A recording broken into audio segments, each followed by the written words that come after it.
আসসালামু আলাইকুম সুধীবৃন্দ, আশা করি ঈদ পরবর্তী সময় আপনারা ভালো আছেন এবং ভালো সময় কেটেছে।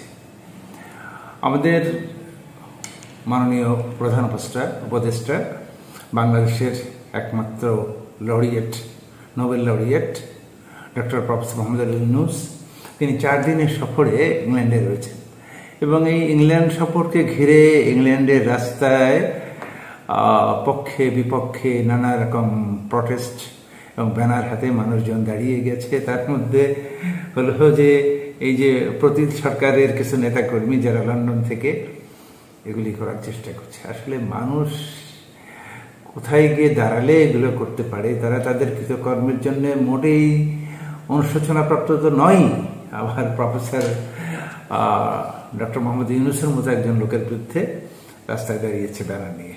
মানে কি বলবো আর কি, বলার কোনো ভাষা নেই।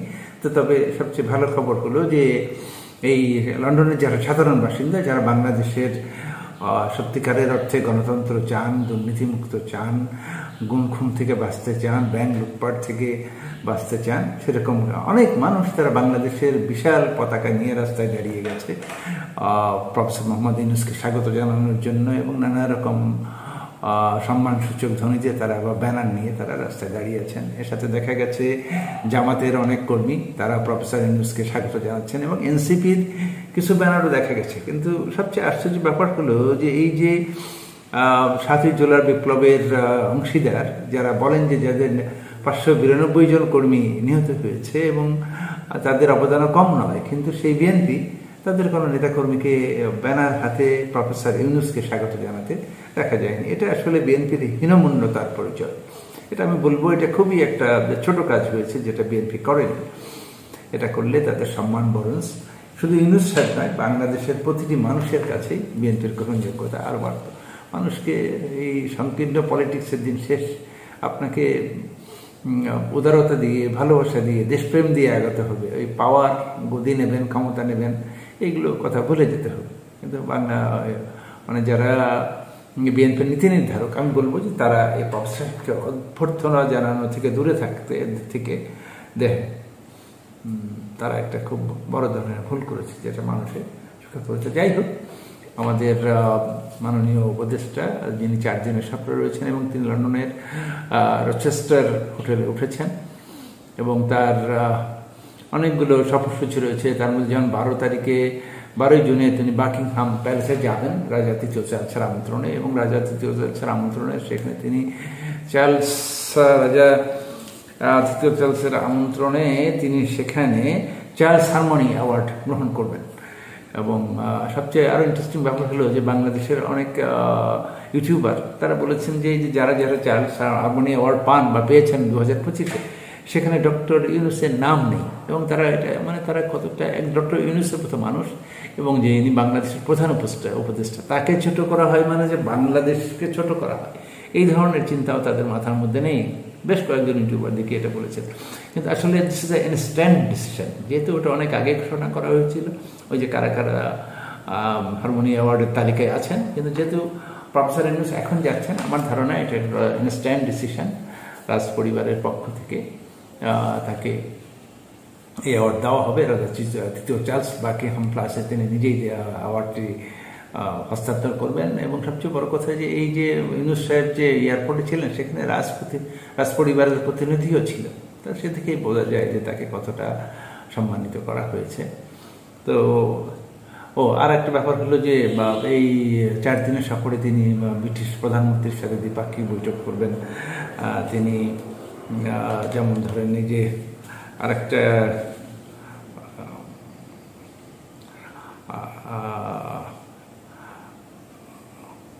চেতাম হাউসে একটা সম্মেলনে যোগদান করবেন। এছাড়াও আর একটা বিষয় যেমন ছিল যে তারেক রহমান 13ই জুন রচেস্টার হোটেলে যে প্রফেসর ইউনূসের সঙ্গে বৈঠক করবেন। এবং এই বিগত বা সাবেক প্রধানমন্ত্রীর ভাগ্নি টিউলিপ, যিনি ব্রিটিশ পার্লামেন্টের এমপি, তিনিও দুরকম খবর দেখেছে যে তিনি নিজেই আমন্ত্রণ জানিয়েছেন তার সঙ্গে চা খাওয়ার জন্য, অথবা তিনি নিজেই ইউনূস সাহেবের কাছে যাবেন। কিন্তু এই ধরনের বৈঠক হচ্ছেন এই জন্য যে তিনি বিচারের আওতায় রয়েছেন। তো সেই ক্ষেত্রে এই আলোচনায় যোগদানের কোনো ব্যবস্থা নেই, ইউনূস সাহেবের বা রাষ্ট্রীয় পক্ষ থেকে হওয়ার কোনো সম্ভাবনা নেই। কিন্তু এই সমস্ত সব খবরকে ছাপিয়ে যে খবরটা বেশি আলোচনায় এসেছে সেটা হলো যে জনাব তারেক রহমান, বিএনপির ভারপ্রাপ্ত চেয়ারম্যান, তিনি রচেস্টার হোটেলে 13 তারিখে ইউনূস সাহেবের সঙ্গে সাক্ষাৎ করবেন। এবং এই বৈঠকটি কেমন হবে? এই বৈঠকটি কি আরও সমস্যা বাড়িয়ে তুলবে, না সমস্যা কমাবে, না বাংলাদেশের যে রাজনৈতিক অঙ্গনে যে সংকট দেখা দিয়েছে নির্বাচনকে নিয়ে সেটা সেখানেই স্তমিত হবে এবং বাংলাদেশের আকাশ থেকে এই রাজনৈতিক সংকটটা কেটে যাবে? আসলে আমি মনে করি যে জনাব তারেক রহমান ইউনূস সাহেবের একেবারে পুত্র সম, এবং ইউনূস সাহেব একজন বর্ষিয়ান মানুষ, যার রয়েছে পৃথিবী জোড়া খ্যাতি, পৃথিবী জোড়া অ্যাকসেপ্টেন্স, এবং হিজ এ আইডিয়াল আইকন। শুধু মানে আমি বাংলাদেশের মানুষ তাকে কতটা বুঝতে পেরেছি জানি না। জাপানের মতো দেশ, কানাডার মতো দেশ, আমেরিকার মতো দেশ, ইংল্যান্ডের মতো দেশ, সেখানে তার অবদান এবং পরিচিতি অনস্বীকার্য। তিনি হিজ এ গ্লোবাল সেলিব্রিটি। আমরা দেখেছি যে জাতিসংঘের প্রেসিডেন্ট তিনি বাংলাদেশে এসেছেন ইউনূস সাহেবের ডাকে, এবং পৃথিবীর অনেক মানুষই তিনি কিছু বললে শুনবেন, সেরকম পরিস্থিতিও জানি। এবং তিনি ওই যে বাংলাদেশের $20 বিলিয়ন যে পাচার হয়েছে ইংল্যান্ডে, সেটা ফিরিয়ে আনার জন্য চেষ্টা করবেন। সবচেয়ে বড় কথা যে তারেক রহমান সাহেব যে সমস্ত প্রোটোকল ভেঙে, অর্থাৎ তিনি যে ভারপ্রাপ্ত চেয়ারম্যান, এসব কথা ভুলে তিনি ইউনূস সাহেবের পুত্র সম, সে আলোচনায় যদি সমস্ত প্রোটোকল উপেক্ষা করে তার সাথে একটা সুন্দর একটা আলোচনায় বসেন এবং তার কাছে যদি তিনি আবদার করেন, নট আমি বলবো যে মানে 1-to-1 ডিসকাশন নয়, তিনি যদি একটা আবদার তোলেন যে আমাদের এই সমস্যা এইগুলোকে দেখা হোক বা একটু বিবেচনা করা হোক, তাহলে কিন্তু সমস্ত কিছু ভেঙে আমার মনে হয় একটা সমস্ত ছাপিয়ে একটা ভালো ফলাফল আসতে পারে এবং বাংলাদেশের এই রাজনৈতিক সংকট কেটে যেতে পারে। কিন্তু উনি যদি ওখানে প্রোটোকল মেনটেন করেন, এবং তিনি বিএনপির ভারপ্রাপ্ত চেয়ারম্যান, তিনি বড় দলের চেয়ারম্যান, যে বাংলাদেশের দুদু সাহেব যেমন বলছেন যে মুতে ভাসিয়ে দেবেন, উনি যদি ওরকম গাছ চাকানোর চেষ্টা করেন তাহলে আসলে আলোচনা বিফলে যাবে। ওইটা না করে যদি তিনি মানে